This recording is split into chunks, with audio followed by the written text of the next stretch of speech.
ये चुनाव पिछले चुनावों से काफ़ी अलग है, क्योंकि उस चुनाव में एक ऐसा फैक्टर है, एक ऐसा फिनोमेना है, जन स्वराज पार्टी या प्रशांत किशोर की पार्टी, जिससे जो बड़े-बड़े राजनीतिक पंडित हैं, वो भी अंदाज़ा नहीं लगा पा रहे हैं कि आखिर इस चुनाव में होगा क्या?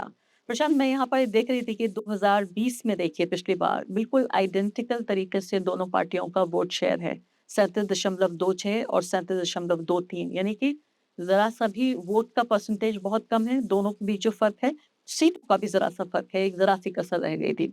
इस बार ये माना जा रहा है कि आपके फैक्टर के होने की वजह से ये प्रेडिक्शन भी मुश्किल हो रहा है कि ये 37% इधर और 37% उधर में प्रशांत किशोर कहाँ आएँगे? तो 2-3 बातें जो आपने अभी इंट्रोडक्शन में कही कि बिहार में पिछले कई दशकों से सिर्फ 2-3 दलों की राजनीति रही है। मैं उसमें थोड़ा-सा सुधार ये करना चाहूँगा, पिछले 3 दशक से बिहार में सिर्फ एक ही राजनीतिक फिनोमेना रहा है, वो है लालू प्रसाद यादव। यहाँ पर समाज का एक बड़ा वर्ग लालू जी को सत्ता में लाने के लिए वोट करता है और एक बड़ा वर्ग इसलिए वोट करता है कि उसको लालू जी को किसी भी हालत में सत्ता में नहीं आने देगा। तो राजनीतिक फिनोमेना के तौर पर पिछले 25-30 सालों से यहाँ की राजनीति की जो धुरी है वो फंस गई है लालू समर्थक और लालू विरोध के बीच में। लालू व्यक्ति की बात नहीं है, दल की बात नहीं। ये जो फिनोमेना है, जिस तरह की राजनीति उन्होंने 90 के बाद से बिहार में करी, उसने समाज को बिल्कुल 2 फाड़ में बाँट दिया है। जो उनके समर्थक हैं, उनको इससे कोई फ़र्क नहीं पड़ता है कि उनके राज को जंगल राज कहा जाता था या वो भ्रष्ट हैं या उन पे केस है, वो जेल गए। उनको उनको वोट देना ही देना।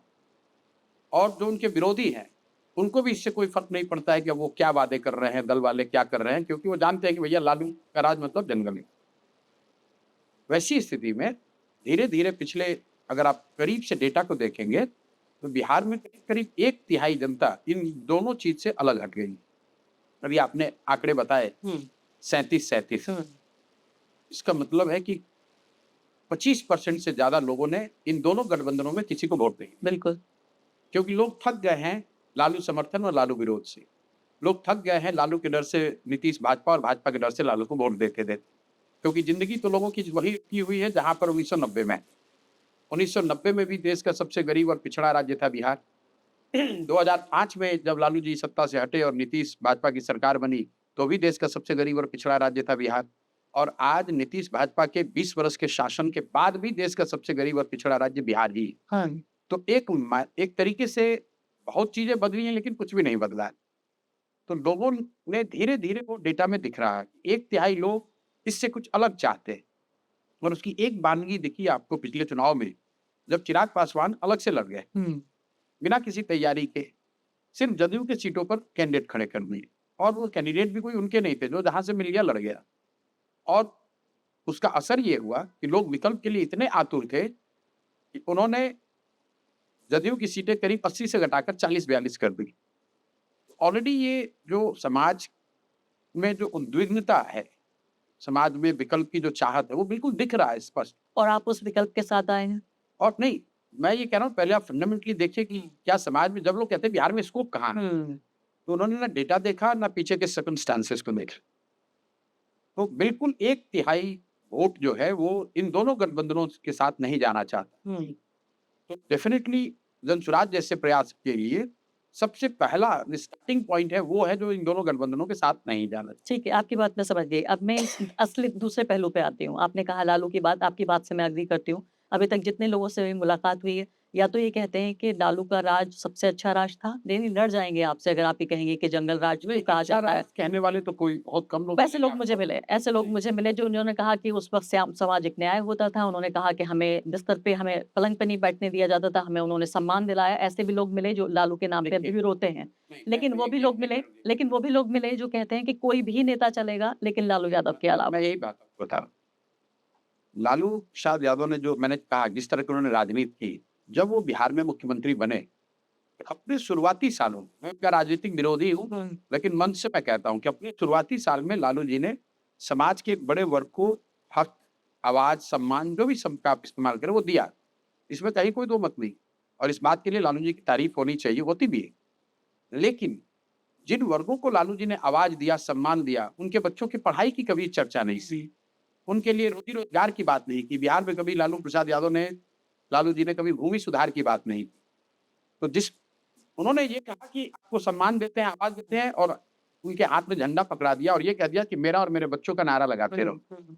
इसीलिए धीरे-धीरे लालू जी जो कभी गरीबों के नेता यहाँ माने जाते थे, फिर कभी पिछड़ों के नेता हो गए, उसके बाद यादवों के नेता और फिर हो गए, परिवार अब के नेता हो गए। वो आरजेडी में यादवों के नेता हो गए। हुँ। और इसका सीधा उनके इलेक्टोरल परफॉर्मेंस पे उसका असर देखिए।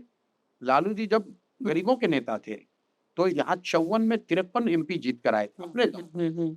और आज उनके 2-3 एमपी भी नहीं। नहीं, बिल्कुल आपकी बात दुरुस्त है और ये बात जिन लोगों का मैं कह रही हूँ कि लड़ जाएँगे आपसे, वो ये भी कहते हैं कि फिर जो ढलान हमने देखा लालू प्रसाद यादव का, इसके लिए उनको सज़ा भी मिली और 20 साल लगभग वो सत्ता से बाहर अब रहे हैं। लेकिन अब जीते यहाँ नहीं उसके बाद। उसके बाद जीते नहीं, एक 15 साल के बाद। लेकिन फिर भी बहुत सारी चीज़ें हैं, आपने जैसे कहा एक फिनोमेना तो है ही लालू यादव, लेकिन उनके बारे में कम बात करूँगी, आपकी पार्टी के बारे में ज़्यादा बात कर रही हूँ। तो मुझे ये बताइए कि दूसरा जो एक फिनोमेना बिहार में है, वो अब तक ये कि कास्ट पॉलिटिक्स होती रही जब तक कि भाजपा यहाँ पे एंटर हुई और भाजपा ने एक और ध्रुवीकरण, वो भी धार्मिक ध्रुवीकरण की राजनीति शुरू कर दी। तो कास्ट तो एक ऐसी चीज़ थी ही जिसकी जकड़न में एक तरह से बिहार था, लेकिन उसमें एक नया फ्लेवर ऐड हो गया कि उसमें अब धर्म की राजनीति भी होगी।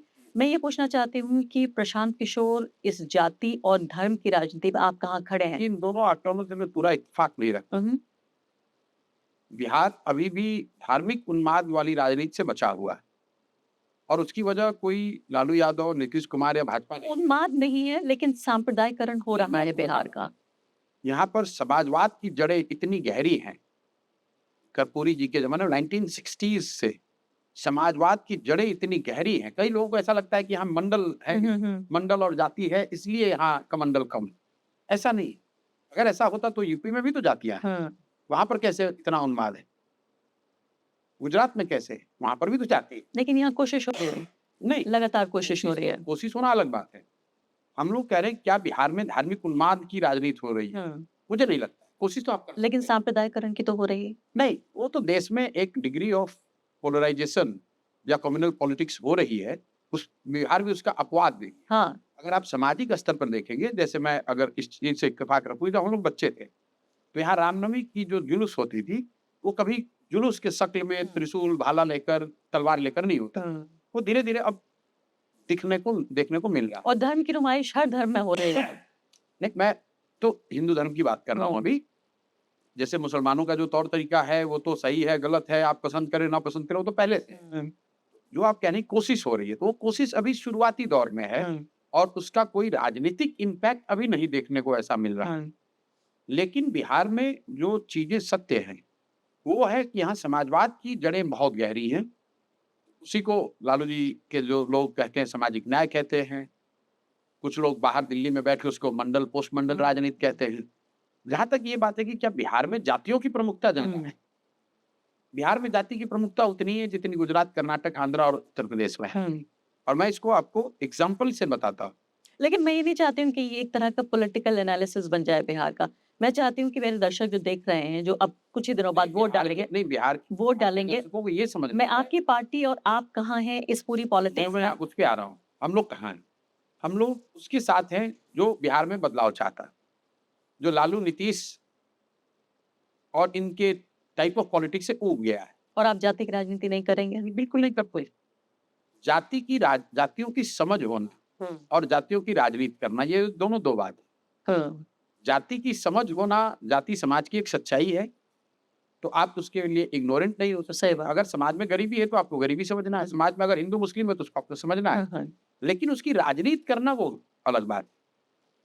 मैं या जनसुराज में जाति की राजनीति नहीं हम लोग मैं जो कहना चाहती हूँ जाति की राजनीति उसका एक पॉजिटिव सेंस क्यों में नहीं कहना कोई चाहती जरूरत हूँ। नहीं। मैं इसलिए कहना चाहती हूँ कि वो जातियाँ जिनको दशकों से, सदियों से सताया गया, अगर कोई नेता ये कहता है कि आपको इंसाफ दिलाया जाएगा, बराबरी दिलाई जाएगी, क्या उसे नहीं, आप उसके लिए जाति की जरूरत नहीं है। उसके लिए तो जनसुराज ने अपने संविधान में कहा कि जिस समाज की जितनी संख्या है, उसको उतनी हिस्सेदारी दी जाएगी।